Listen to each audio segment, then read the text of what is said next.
So Ruby, we're going to talk about the feedback Miss Paris is going to give you from our assessments that we did for the Three Little Pigs, okay? So you did a great job at explaining the characters. So pig 1, 2, and 3, pig mom, wolf, and the men. But also I want you to think about when you write about traits, is there a trait that they're just a pig? No, not really, but that's okay. So I wrote on here that you did a great job at identifying the characters, but the only thing is that the character traits is a pig or a wolf or a man. That's not their trait. Their trait may be we're selling something. The trait may be that they were trying to eat them. And so like your evidence of trying to eat them could have been like he was blowing down the houses to try and eat them. Okay, so you just have to back up each one. So character, what they were trying to do, and then your evidence. Your evidence is in your story. You can find that evidence to back it up. Next, on your pleasing plot, you did a great job staying on the storyline. You did so well. You took everything up to the climax on the rising action, and then everything back down to the resolution, and the falling action was correct. So let's talk about time and place. Remember, time and place. Time can be specific time that they describe in the story, but it also can be the time of day.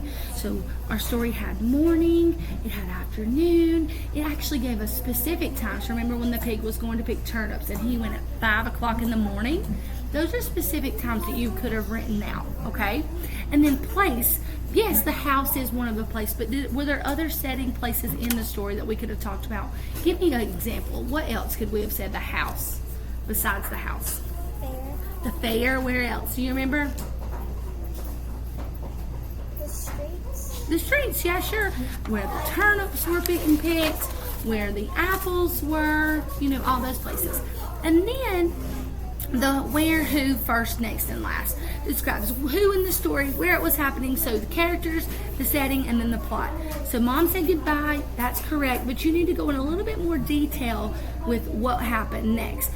So next was that the first pig built a house, and then the last pig gobbled up the wolf. But there was a lot in the middle, so you could have wrote like the first little pig got eaten, and then the wolf went to the next house.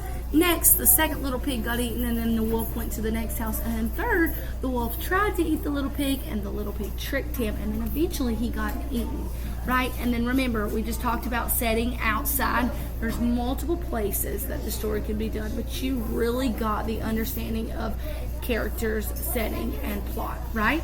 So high five, great job.